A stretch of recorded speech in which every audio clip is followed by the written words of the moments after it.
Bismillahirrahmanirrahim. Assalamualaikum warahmatullahi wabarakatuh. Alhamdulillahirabbil alamin. Alhamdulillahi haqqa hamdi nahmaduhu wa nasta'inuhu wa nastaghfiruh. Wa na'udzu billahi min syururi anfusina wa min sayyiati a'malina. May yahdihillahu fala mudilla lahu wa may yudlilhu fala hadiyalah. Asyhadu an la ilaha illallah wa asyhadu anna Muhammadan abduhu wa rasuluh. Allahumma shalli ala Muhammad wa ala ali Muhammad. Subhanaka la ilma lana illa ma 'allamtana innaka antal alimul hakim. Rabbi shrah li sadri wa yassir li amri wahlul 'uqdatam min lisani yafqahu qawli. Amma ba'd. Kita tentu saja bersyukur kepada Allah atas titipan nikmat dari Allah untuk kita semua. Ini bekal yang besar yang ada konsekuensi pertanggungjawabannya, maka harus kita pastikan bahwa setiap nikmat betul-betul melahirkan amal soleh dan betul-betul menjadi apa-apa yang sesuai dengan dicontohkan oleh Nabi Muhammad SAW. Di antaranya ketika Rasulullah bersabda tentang umur, maka beliau menyampaikan, jikalau saya masih diberi umur, maka Rasulullah menyebutkan ziyadatan li fi kulli khair. Saya mohon kepada Engkau ya Allah agar tambahan umur itu adalah tambahan kebaikan. Ini penting nih. Ziyadatan li fi kulli khair. Jadi kita bertambah umur sehari itu berarti bertambah jumlah kebaikan dalam sehari itu. Kita seminggu diberi umur berarti kita bertambah kebaikan dalam seminggu itu. Ini permintaan dari Khalilur Rahman, kekasihnya Allah Subhanahu wa taala, dengan kalimat ya Allah ziyadatan li fi kulli khair. Ya Allah, jadikan tambahan umur menjadi tambahan kebaikan. Sungguh merugi orang-orang yang bertambah umur tapi tidak bertambah kebaikannya. Tidak bertambah saja sudah rugi, apalagi bermaksiat kepada Allah Subhanahu wa taala. Na'udzubillah min dzalik. Maka setiap kali kita melakukan tindakan diukur betul. Apakah ini bagian dari sesuatu yang Allah ridhoi dan cintai atau tidak. Maka dikatakan ziyadatan li fi kulli khair adalah ketika kita mampu di dalam track yang Allah cinta dan ridho itu.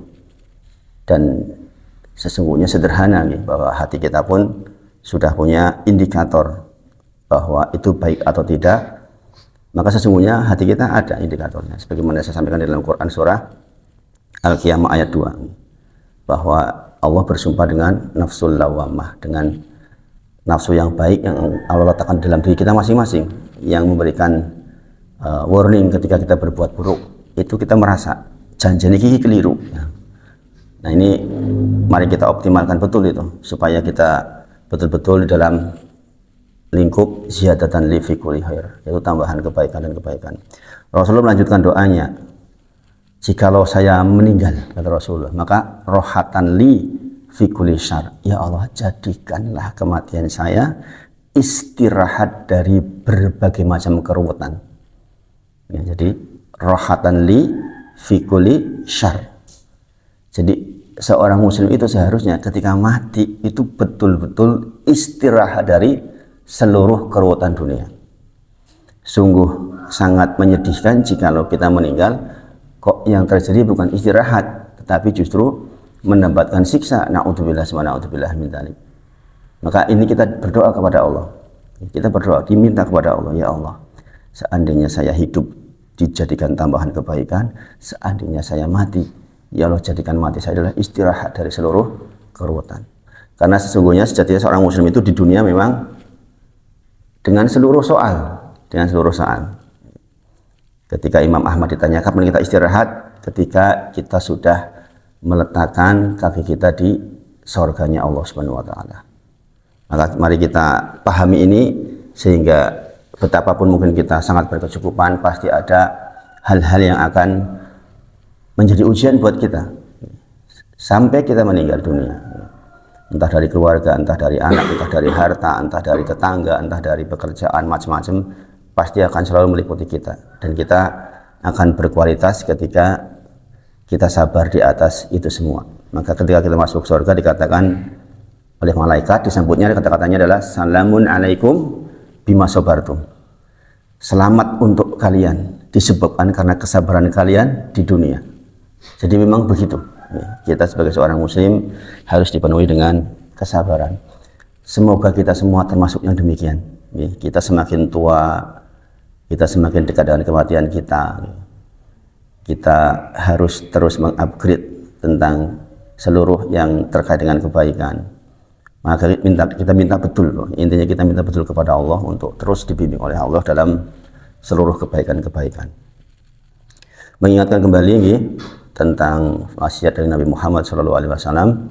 Ini nanti sering dibawa Mas Denny yang mungkin sudah mulai sering menggantikan jadi khotib, bahwa pesan takwa adalah pesan yang selalu menjadi menu pokok dalam khutbah Jumat. Di antaranya adalah Quran surah Al-Anfal 29. Ya ayyuhalladzina amanu in tattaqullaha yaj'al lakum furqana. Ini kita sudah pernah bahas. Saya mengingatkan secara kontinu karena ini memang harus kita update setiap hari. Wahai orang-orang yang beriman, jikalau engkau bertakwa kepada Allah, maka Allah akan berikan furqan. Furqan adalah keadaan di mana kita bisa membedakan antara yang baik dengan yang buruk. Dan ini adalah persoalan mahal hari ini. Orang diberi sesuatu yang baik menjadi baik di matanya, sing bener gitu, paham ya? Jadi yang benar yang kita ikuti betul. Itu tuh tidak mudah zaman sekarang. Sebagian orang meyakini sesuatu yang dianggap benar padahal dia berdiri di atas kekeliruan. Subhanallah. Maka orang-orang yang mencoba untuk bertakwa kepada Allah dengan hal-hal yang sederhana, sholat tepat waktu, berkata-kata baik dengan istri, kemudian di dalam pekerjaan dia jujur, nanti Allah akan kasih furqan kepada dia, yaitu keadaan di mana hati kita bisa membedakan antara yang baik dengan yang buruk. Ini pentingnya luar biasa. Gak kebayangkan kita melakukan suatu amalan misalnya ternyata keliru dan kita yakini itu benar. Na'udzubillah min dzalik. Dan ada bonusnya yaitu wa yukaffir ankum sayiatikum. Allah janjikan kepada orang-orang yang bertakwa maka akan dihapuskan seluruh kekeliruannya di masa lalu. Dan ini juga mahal. Banyak orang yang diberi nikmat oleh Allah dengan kekayaannya, dengan kesehatannya, justru memproduksi banyak sekali kemaksiatan kepada Allah Subhanahu wa taala. Maka dengan menutup hidupnya dengan ketakwaan, insya Allah wa yukaffir ankum sayiatikum. Ini Allah yang berfirman. Jadi janji Allah pasti benar. Jadi kita harus punya harapan-harapan besar. Jangan sampai berputus asa dari rahmat Allah Subhanahu wa taala. Wa yaghfir lakum, dan Allah tambahkan, dan Allah akan ampuni dosa-dosa kita. Seluruh dosa kita akan Allah ampuni dengan ketakwaan kita kepada Allah Subhanahu wa taala. Wallahu dzul fadlil adzim. Sesungguhnya di sisi Allah karunia yang besar. Maka ini menjadi pengingat buat kita menjadi tenang bahwa kita punya sandaran yang sangat kuat, yaitu Allah Subhanahu wa taala. Wallahu dzul fadlil adzim. Sesungguhnya karunia Allah itu sangat besar. Maka walaupun kita merasakan mungkin kadang-kadang hidup menjadi terasa sangat sempit, ketahuilah kita punya sandaran yang rahmatnya sangat luas, karunia-Nya sangat luas, sehingga kita bisa benar-benar bersandar kepada Allah. Kemudian mulailah betul-betul merasakan kehadiran Allah Subhanahu wa taala dalam setiap aktivitas kita, duduk kita, berbicaranya kita, kemudian makan sepiring nasi yang kita makan, itu betul-betul disyukuri betul. Saya banyak mencoba untuk hal-hal yang seperti ini. Ketika hijrah merasakan serba kurang, itu justru saya bisa menikmati, demi Allah makan sepiring nasi itu bisa saya sangat nikmati loh. Saya sering sama istri itu bilang, nih pengen dapat cinta Allah dengan cara yang cepat, kita lagi makan kan, kita bersyukur betul dengan makanan ini nih, maka Allah cinta banget. Hadisnya sahih. Sungguh Allah sangat mencintai seseorang yang ketika dia memakan makanan, kemudian dia mengatakan fahamidallah, kemudian dia memuji Allah, alhamdulillah ya Allah. Barang siapa yang meminum dari satu minuman kemudian dia mengucapkan alhamdulillah ya Allah, ini Allah cinta banget, langsung itu cintanya kepada kita. Maka kita meminta betul kepada Allah untuk dibimbing dengan yang demikian. Nah, ini Quran surah Al-Anfal 29. Kemudian kita menjelang kurban, maka diingatkan Quran surah Al-Maidah 27, ini tentang ketakwaan juga. Ini harus menjadi salah satu menu Mas Denny kalau jenengan khutbah disampaikan salah satunya dari beberapa ini itu. Di samping Quran surah Ali Imran 102. Ya ayyuhalladzina amanu taqullaha haqqa tuqatih wa la tamutunna illa wa antum muslimun. Yang seperti ini juga menjadi pesan yang harus disampaikan ini. Wajlu alaihim naba abnai adam bil haqq id qurba qurbanan fatuqbila min ahadihima wa lam yataqabbal min al akhar qala la aqtulanak qala innama yataqabbalullahu minal muttaqin. Ini kisah dari dua anak Adam yang disuruh berkorban karena persoalan pernikahan. Habil dan Qabil itu masing-masing punya saudara kembar, masing-masing punya saudara kembar. Yang satunya cantik, satunya nggak cantik. Karena disilang berarti yang satunya dapat cantik, satunya enggak. Maunya yang Qabil itu ya saya sama dia aja yang cantik, tapi nggak boleh karena kembarannya. Kemudian karena nggak terima, kemudian Allah berikan solusi dengan cara korbanlah. Nanti yang diterima korbannya itulah yang benar keputusannya. Ternyata yang benar adalah Habil. Tetapi ada prasyarat menjadi benar dan tidak, menjadi diterima dan tidak, yaitu tentang taqarruban ilallah. Jadi kurban itu persoalan taqarrub kepada Allah. Maka namanya taqarrub kepada Allah berarti memberikan yang terbaik yang dia punyai. Ini kata kuncinya. Jadi orang yang bertaqarrub kepada Allah, orang bertakwa kepada Allah, itu dia berusaha memberikan yang terbaik, waktu terbaik untuk Allah, kesehatan terbaik untuk Allah, bahkan sakit di ujung sakitnya tetap dia bersandar kepada Allah. Bahkan mungkin sebagian orang-orang bertakwa menikmati sakitnya sebagai bagian dari penggugur dosanya. Dan kisah seperti ini banyak masyhur. Orang-orang yang betul-betul merasakan sakitnya sudah sebagai bagian rahmat dari Allah untuknya. Demikian juga kalau diberi sehat, sehatnya harus bagian dari rahmat Allah untuknya. Jadi memberikan yang terbaik untuk Allah itulah taqarrub. Dan intisarinya ibadah korban itu. Makanya yang diterima Habil, kenapa? Habil punya, dia peternak, dia memberikan salah satu ternaknya, hewan ternaknya yang terbaik. Sementara Qabil memberikan gandum yang sudah rusak-rusak. Nah ini pesannya besar buat kita. Jangan sampai kita menghadap Allah dengan sisa waktu. Jumatan kok tekowis meh apa? Khotib naik mimbar. Kita sudah bahas kemarin di beberapa tempat masjid, ini kebetulan sudah ikut. Bahwa khutbah Jumat itu salah satu di antara rukun di dalam rangkaian sholat Jumat. Maka seseorang yang datang ketika khotib sudah naik mimbar, ini jadi soal besar. Jadi soal besar. Padahal orang datang ketika adzan saja harus langsung sholat. Yang terjadi di Indonesia banyak kan nunggu dulu, nunggu adzan selesai, itu keliru kan. Segera sholat dengan sholat yang ringan kata Rasulullah. Ini terjadi sama Sulaik namanya. Sulaik datang ketika Rasulullah sudah dalam kondisi berkhutbah di hari Jumat. Maka ketika Sulaik duduk langsung ditanya langsung oleh Rasulullah. Ya, ini diantara kebolehan seorang khotib menegur jamaah. Sulaik, apakah engkau sudah sholat 2 rakaat? Belum ya Rasulullah. Sholatlah 2 rakaat dengan sholat yang ringan. Sholat yang ringan maksudnya apa? Rukun-rukunnya tok yang dipenuhi.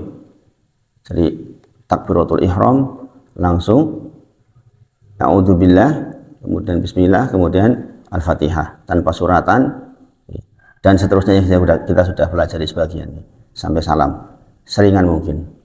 Dasarnya biasanya ya ringan ya. Yang biasanya jauh-jauh nggak disuruh oleh Rasulullah. Kalau zaman sekarang biasanya paling puluh. Tapi intinya di situ Rasulullah ingin menyampaikan bahwa salat yang ringan, jangan tunggu adzan berarti kalau gitu nih. Makanya kita jangan sampai taqarrub kepada Allah kok seperti itu caranya, kan keliru. Bahkan di dalam salat Jumat kita sudah bahas di Mas Denny kemarin bahwa seseorang yang mengatakan ansid kepada sampingnya saja sudah faqad lahot, sudah tidak mendapatkan pahala Jumat. Idza qultu li sahibika ansid, jikalau engkau berkata kepada sahabatmu atau kepada samping kanan kirimu, diam lagi khutbah. Maka ada yaumul Jumat wal imamu yakhtub, di hari Jumat sementara imam sedang berkhutbah, faqad lahot, maka dia telah melakukan perbuatan yang sia-sia. Imam Nawawi menyebutkan maksud lahot adalah nggak dapat pahala Jumat. Bayangin, itu kalau amar ma'ruf kan itu ngondoni kalau bersih amar ma'ruf, kebaikan tuh itu saja sudah membuat orang nggak dapat pahala Jumat, apalagi ngobrol, apalagi dia ngobrol sendiri, kayak mana itu nasibnya. Saking pentingnya kedudukan khutbah Jumat di dalam rangkaian salat Jumat. Salat duhur 4 rakaat, salat Jumat 2 rakaat. Para ulama menyebut di antara duanya digantikan oleh 2 khutbah itu. Maka satu rangkaian ini menjadi rangkaian yang tidak terpisahkan. Sesungguhnya khutbah wa sholata Jumat kasyai'in wa'id, seperti seperti 2 hal yang menjadi satu, rangkaian yang tidak terpisahkan. Maka persoalan takarub kepada Allah, berikan yang terbaik. Jumat, berikan yang terbaik. Kalau kita mau mengikuti sunnahnya Ibnu Umar, 12 rakaat. Kita datang sholat tahiyatul masjid, kemudian sholat 12 rakaat, 2 itu kalau kita mau tiru Ibnu Umar. Berarti kira-kira tekonnya berapa lama itu? Ya sekitar setengah jam sak durung. Itu takarub kepada Allah namanya. Mas Jono jam berapa keluar Mas kalau di kantor Jumat? 11. Nah, itu mepet banget nih. Mepet banget. Saya tanya ke depan ke Pak Parti yang kerja di KUA Gamping, jam 11 itu kalau kantor di situ. Kalau hari Jumat itu jam 11 sudah off. Oh, kalau kantor itu jam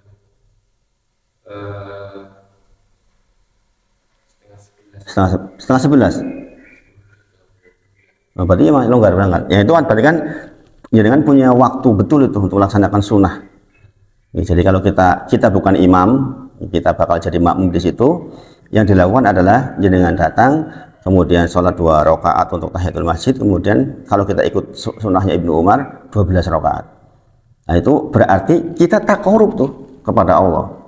Kita belum memberikan yang terbaik, bukan gandum protolan tadi itu loh, tetapi kambing terbaik, hewan ternak terbaik yang diberikan. Maksudnya kita memberikan waktu terbaik untuk Allah Subhanahu Wa Taala. Nah itu takarub kepada Allah Subhanahu Wa Taala. Nah ini yang dimaksud di dalam ayat ini salah satunya.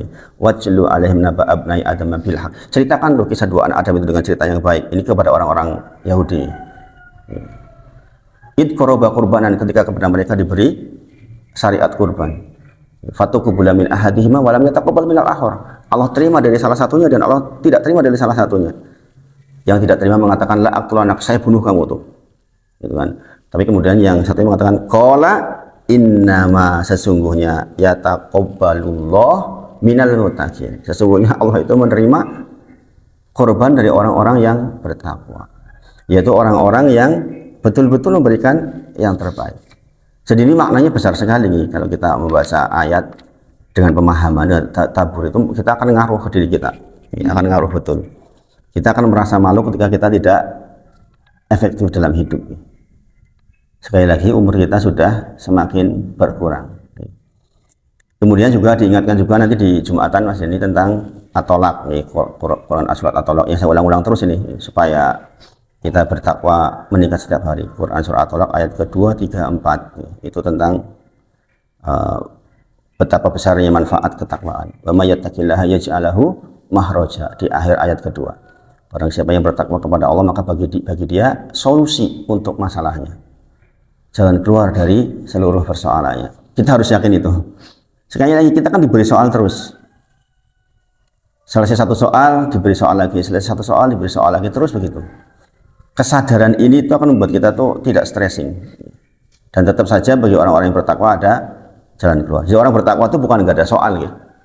Orang bertakwa itu bisa jadi soalnya besar sekali, tapi diberi solusinya oleh Allah Subhanahu Wa Taala.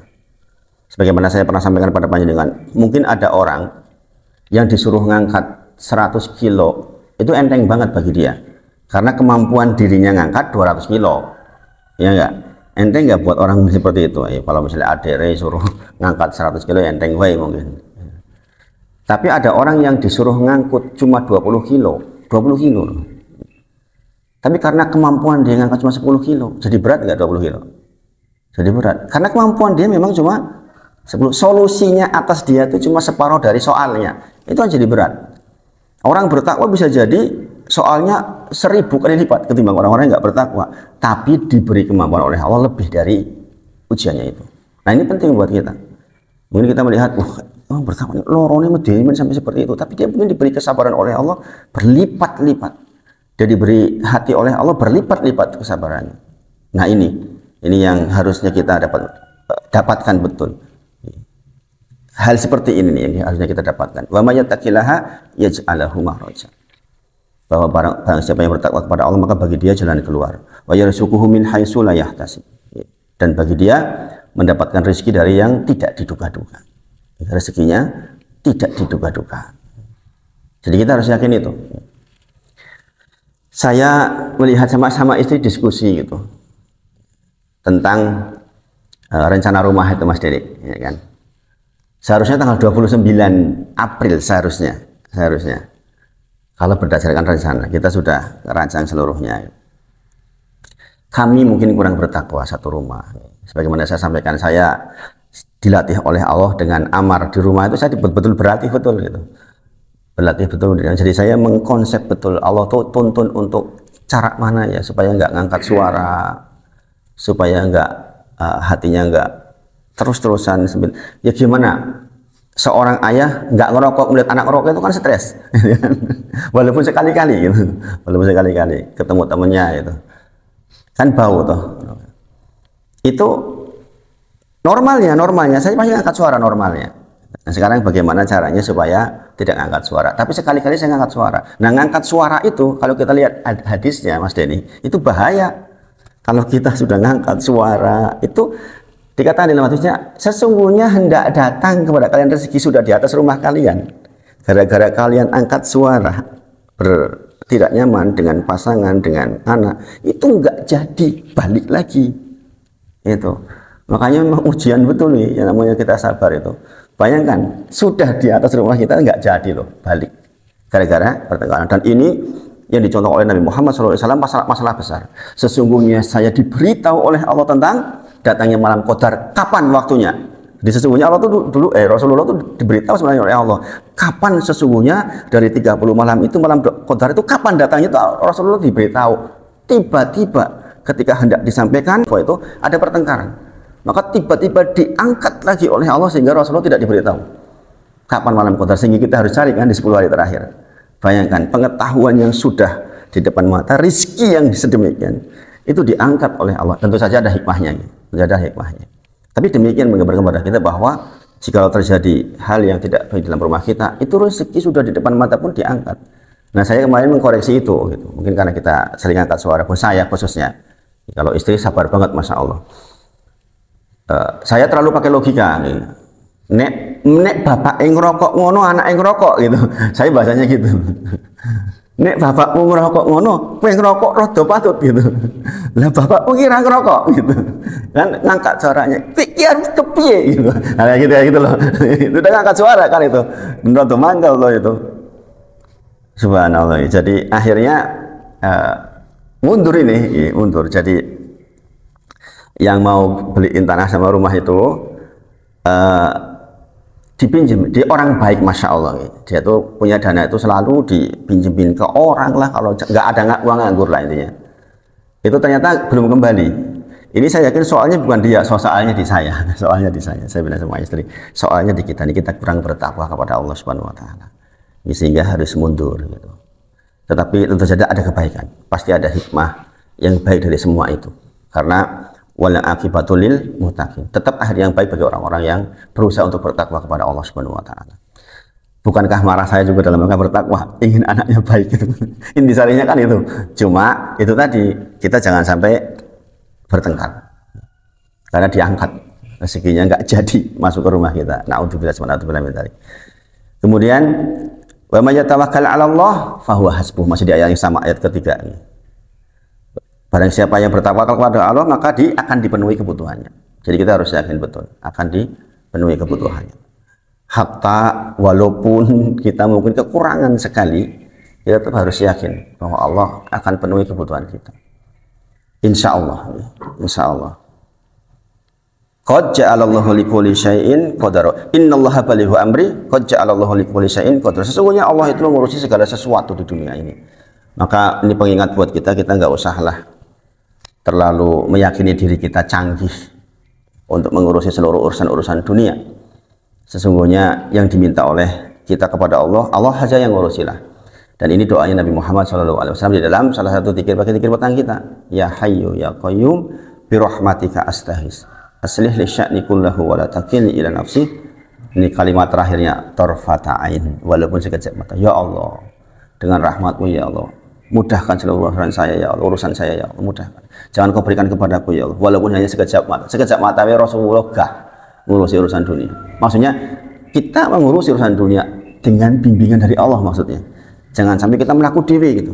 Rumongso pinter, rumongso iso, rumongso wisinau, rumongso punya jabatan sehingga merasa bahwa ini bisa diselesaikan oleh saya semua. Nah ini masalah. Kalau Rasulullah saja Khalilur Rahman, kekasihnya Allah masih minta seperti itu, apalagi kita. Kemudian qad ja'alallahu likulli syai'in qadar, sesungguhnya atas segala sesuatu Allah sudah tetapkan qadarnya. Maka kita hidup di dunia ini hanya menjalani takdir dari Allah Subhanahu wa taala. Tapi sekali lagi ingat bahwa kita akan dimudahkan oleh Allah mengikuti jalan takdir kita.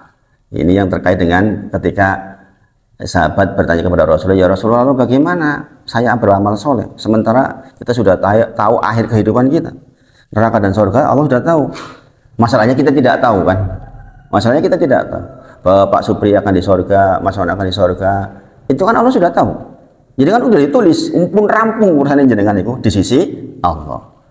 Untuk apa saya beramal soleh ya Rasulullah? Wong yo wis ngerti akhirnya apa bagi Allah.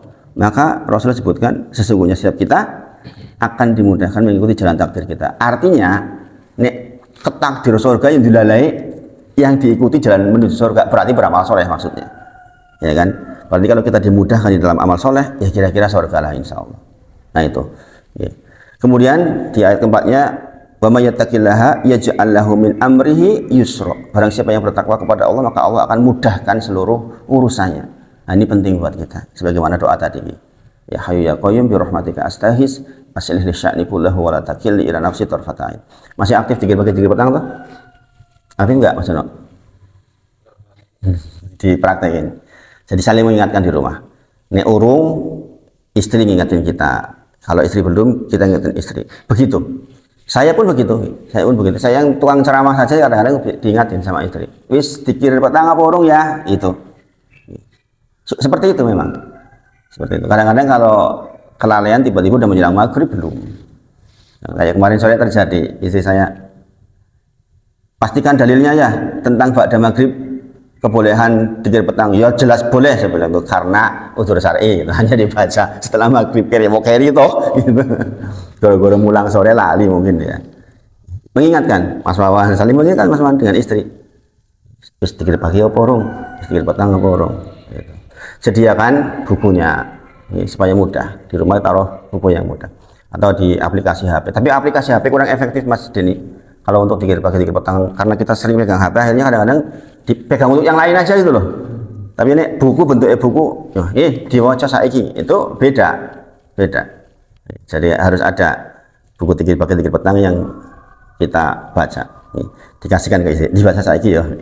Kalau nggak kayak gitu kadang-kadang kita lupa. Nanti lama-lama jadi kebiasaan yang hafal dengan sendirinya. Dan kita malu lah kepada Allah kalau pas dikir pagi dikir petang itu rasanya kan malu itu banyak banget kan doa-doa besar. Allahumma inni as'aluka al-'afwa wal 'afiyah fid dunya wal akhirah itu kan kita malu banget toh. Allahumma inni as'aluka al-'afwa wal 'afiyah fid dunya wal akhirah. Dan seterusnya itu kan kita itu merasa ya Allah kita sangat berkebutuhan dengannya. Nah ini persoalan ketakwaan kepada Allah Subhanahu wa taala harus menjadi salah satu menu di dalam sebagian dari khutbah Jumat panjenengan dengan harus bawa ini pula ke pertemuan-pertemuan RT Pak Mas ini. Dengan kalau pas disampaikan di RT bawalah minimal satu ayat ini. Karena ini pesan yang dibawa oleh Nabi Muhammad SAW. Saya itu mengikuti channelnya Mas Denny, Mas. Kalau jangan punya channel berarti saya ikuti pasti. Gitu. Kita sama-sama berharap mudah-mudahan setiap ilmu yang walaupun sedikit kita betul-betul bisa sebarkan. Demi Allah kalau dengan menyebarkan ayat-ayat tadi itu di sisi Allah kedudukannya sangat baik. Karena intisarinya orang hidup di sisi Allah yaitu masalah ketakwaan itu. Adapun kita belajar fikih sholat, fikih zakat itu aplikasinya, prakteknya banyak di antara saudara-saudara kita pun sudah tahu. Tapi yang menjadi pondasinya kan bab-bab seperti ini, persoalan akidah seperti ini, sehingga kita punya energi yang baik di dalam seluruh aktivitas ibadah kita. Kemudian mengingatkan juga bulan ini adalah bulan hurum. Jangan lupa nih bahwa Dzulqa'dah itu bulan hurum. Rasulullah menyebutkan bulan Hurum itu salah satu mutawaliyat, 3 yang berturut-turut, Dzulqa'dah, Dzulhijjah, Al-Muharram. Ibnu Abbas menyebutkan radhiyallahu anhu mengatakan bahwa maksud dari bulan Hurum adalah bulan di mana aktivitas amal soleh kita dilipatkan pahalanya, demikian juga aktivitas keburukan kita dilipatkan dosanya. Na'udzubillah min dzalik. Ini kita berada di bulan itu. Ini tanggal berapa sekarang? 10 apa 11 ini? Ya masih awal-awal ini. Berarti masih ada waktu plus minus 20 hari lebih untuk menuju ke hari penyembelihan kurban. Dan dalam 20 hari ke depan kita sudah masuk hari-hari di mana tidak ada hari-hari yang Allah lebih cintai amal soleh dibandingkan hari itu, yaitu mulai tanggal 1 Dzulhijjah.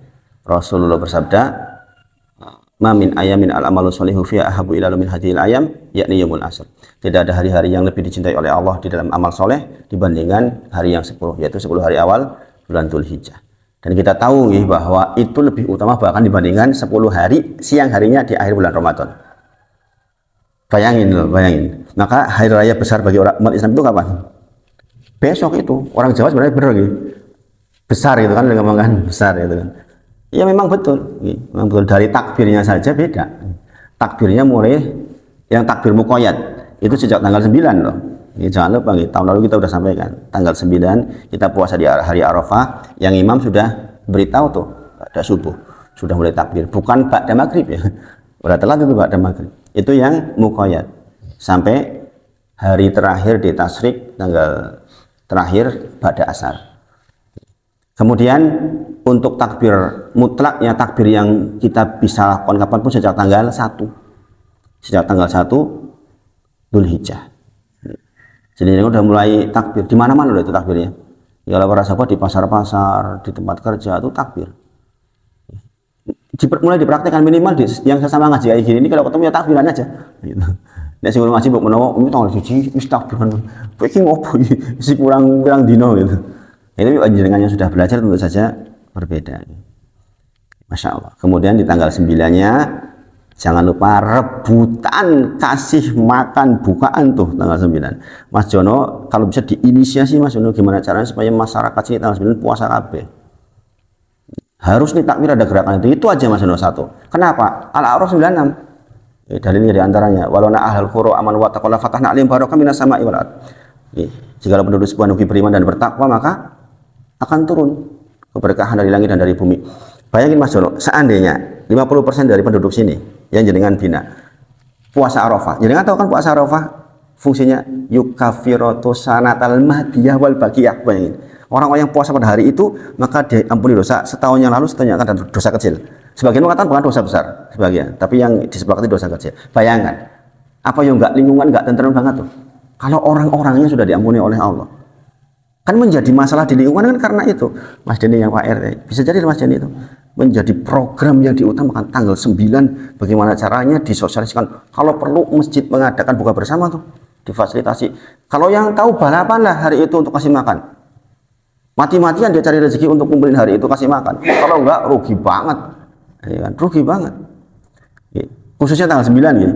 Walaupun sunnahnya sejak tanggal 1. Sunnah sejak tanggal 1. Tapi yang eman-eman banget kan ditinggal itu tanggal 9 itu. Ini saya sampaikan di salah satu masjid dan masya Allah masjidnya langsung menginisiasi kita adakan gitu. Kita adakan puasa Arafah. Jadi sejak sekarang yang enggak ngaji diberitahu. Ya. Masing-masing keluarganya kemudian diberitahu semua.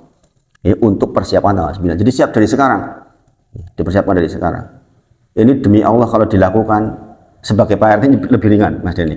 Karena apa? Insya Allah tidak akan ada perselisihan antar keluarga. Kalau orang sudah dimaafkan oleh Allah itu nanti hatinya dibuat tenang. Dapat furqan tadi itu loh. Ya kan? Bisa membedakan yang baik dan yang buruk. Bahwa di tengah-tengah masyarakat ada yang ketok elek banget, ketok api banget. Dua-duanya itu pasti pelajaran dari Allah untuk kita. Benar yang disampaikan Mas Denny. Jangan sampai yang jelek dijat langsung, jangan. Pokoknya orang itu kalau belum mati itu kita nggak tahu akhirnya seperti apa, walaupun kelihatan buruk di mata kita, bisa jadi dia berakhir dengan kebaikan gitu.